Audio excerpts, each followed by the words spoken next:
जय गुरुदेव। प्रश्नोपनिषद। प्रश्नोपनिषद पिप्पलाद शाखा का अथर्ववेदीय उपनिषद है। 6 ऋषियों ने पिप्पलाद मुनि से 6 प्रश्न पूछे थे। इसमें उन्हीं का वर्णन होने से इसका नाम प्रश्नोपनिषद है। पहले प्रश्न में प्राजापत्य व्रत अर्थात गृहस्थ धर्म और ब्रह्मचर्य का वर्णन है। दूसरे में प्राण की श्रेष्ठता बताई गई है। तीसरे में आत्मा से मुख्य प्राण की उत्पत्ति, मन के अधीन होकर उसका शरीर में प्रवेश करना और पंचधा विभक्त होकर शरीर को धारण करना बताया गया है। चौथे में जागृत, स्वप्न और सुषुप्ति तीनों अवस्थाओं से आत्मा का स्वरूप भिन्न बताया गया है, जो अक्षर जानने के योग्य है और जिसमें सब इंद्रियां, बुद्धि और प्राण प्रतिष्ठित हैं। पांचवें में ओमकार की उपासना है और छठे प्रश्न में ब्रह्म की 16 कलाओं का वर्णन है, जो रथ की नाभि में अरों की तरह ब्रह्म प्रतिष्ठित हैं। वही पुरुष वेद्य है, जिसे जानकर मनुष्य पार हो जाता है। इन 6 प्रश्नों का संबंध प्राण से होने के कारण इस उपनिषद को प्राण की ही वृहद मीमांसा समझना चाहिए। भारद्वाज के गोत्रज्ञ सुकेशा, शैव्य के सतकाम, गार्ग्य के सौयर्णी, कौशल्य गोत्र के अश्वलायन, भार्गव गोत्र के वैदर्भी और कात्यायनी गोत्र के कबंधी, ये 6 ब्रह्मपरायण, ब्रह्मनिष्ठ, परम ब्रह्म के जिज्ञासु भगवान पिप्पलाद मुनि के पास समित पाणी उपस्थित हुए। पिप्पलाद ऋषि ने उनसे कहा कि आप फिर 1 वर्ष तक तप, ब्रह्मचर्य और श्रद्धा युक्त रहकर मेरे पास आवें और जो इच्छा हो वह प्रश्न करें। यदि मुझे उनका ज्ञान होगा तो उत्तर कहूँगा। सर्वप्रथम कबंधी कात्यायन ने पहला प्रश्न किया, भगवन, यह सब प्रजा कहाँ से उत्पन्न होती है? महर्षि ने उत्तर दिया कि प्रजा की इच्छा करने वाले प्रजापति ने तप किया और उस तप के द्वारा उसे मिथुन अर्थात प्राण और रई की उत्पत्ति की। प्राण को भोक्ता और रई को भोग्य समझना चाहिए। आदित्य प्राण है और चंद्रमा रई हैं।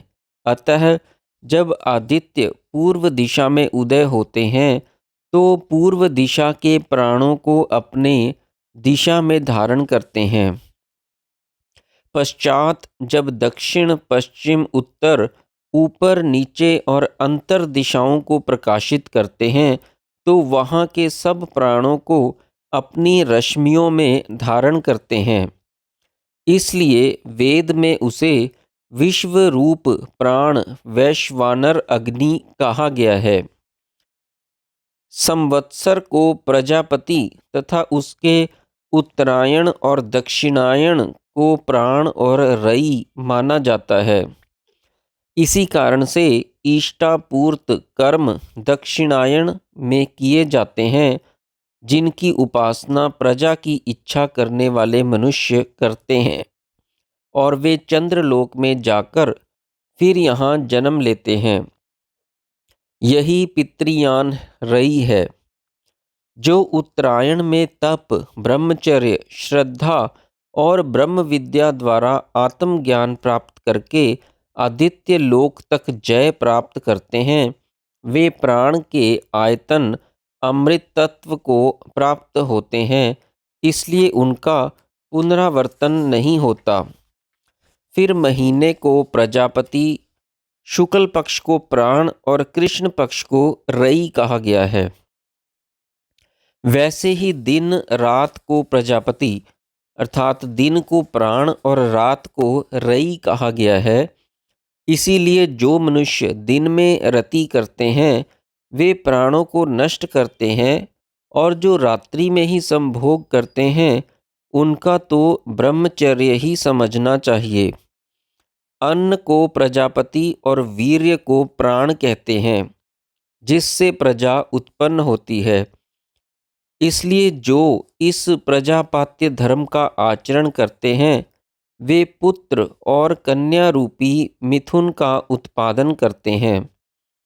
परंतु ब्रह्मलोक तो उन्हीं के लिए है जो तप ब्रह्मचर्य के द्वारा सत्य में प्रतिष्ठित रहते हैं। ब्रह्मलोक में इस कुटिल झूठी माया का अस्तित्व नहीं है। इस प्रथम प्रश्न में प्रजापात्य और मोक्ष मार्ग दोनों का उल्लेख है। प्रजापात्य मार्ग को सृष्टि क्रम और मोक्ष मार्ग को लय क्रम भी कहा जाता है। वृहद जाबाल उपनिषद में जगत को अग्नि सोमात्मक कहा गया है, और यह भी कहा गया है कि अग्नि सोम की उत्पत्ति होती है एवं सोम से अग्नि की पुष्टि होती है। यहाँ सोम को रई और सूर्य को, जो अग्नि का ही रूप है, प्राण बताया गया है। आधि दैविक रूप से सूर्य प्राण है और चंद्र रई हैं। इसी प्रकार अग्नि को प्राण और सब भोग्य पदार्थों को रई की संज्ञा दी जाती है। श्रीमद् शंकर भगवत पाद ने गीता के 15वें अध्याय के भाष्य में अन्न को सोम कहकर उसकी आहुति वैश्वानर अग्नि में दिए जाने को सोम योग कहा है। अन्नमयम ही मनः श्रुति के अनुसार अन्न रूपी सोम से मन का संबंध स्पष्ट है। चंद्रमा मनसो जातः अर्थात चंद्रमा विभु के समष्टि मन से उत्पन्न हुआ है, और चंद्रमा से मनुष्यों के व्यष्टि मन की उत्पत्ति कही गई है। इस प्रकार आध्यात्मिक रूप से मन और उसके भोगों को रई तथा प्राण का केवल प्राण ही कहा गया है। इन दोनों के आधार पर ही सारा जगत प्रतिष्ठित है। जो अन्न खाया जाता है उसका सारतम रूप रेतस, वीर्य अथवा शुक्र है। वीर्य से प्रजा उत्पत्ति होती है, इसलिए शुक्र में प्राण और रई दोनों का अस्तित्व समझना चाहिए। इस प्रश्न में प्रजापति धर्म अर्थात गृहस्थ आश्रमियों के लिए दिन में मैथुन करना इसलिए वर्जित है क्योंकि दिवस में सूर्य रूप प्राण से युक्त होने के कारण वीर्य का स्खलन होने पर प्राण का ही स्खलन होना होता है। रात्रि के मैथुन कार्य को ब्रह्मचर्य ही माना गया है क्योंकि उस समय सूर्य का अभाव होने से वीर्य के साथ प्राण का स्खलन नहीं होता। उपयुक्त दोनों धर्मों के पालन करने वाले की गति भी पितृयान और देवयान मार्ग से पृथक पृथक कही गई है। इसका विज्ञान इस प्रकार है कि देवयान मार्ग से जाने वाले योगियों का ऊर्ध्वरेता होना अनिवार्य है, क्योंकि वीर्य प्राण का ही स्थूल रूप है और ऊर्ध्व होने पर वह वीर्य सोम एवं मन के रूप में परिणित हो जाता है। प्राण ही अंत समय में योगी के मन को लेकर बाहर निकलता है। उत्तरायण में सूर्य रूपी विभु समष्टि प्राण ऊर्ध्वगामी होता है और दक्षिणायन में अधोगामी रहता है। मानो समष्टि प्राणमंडल रूपी महाअर्णव में उत्तरायण के 6 मास ज्वार और दक्षिणायन के 6 मास भाटा रहता है।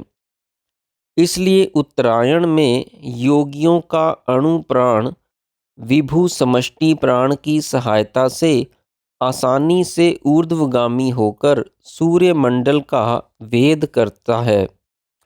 इसके विपरीत दक्षिणायन में विभु प्राण के अधोगामी होने से ऊर्ध्वगामी होने के लिए इसकी कोई सहायता ना मिलने के कारण योगियों का अणु प्राण सूर्यमंडल का वेद नहीं कर पाता, अतः पितृयान में चला जाता है।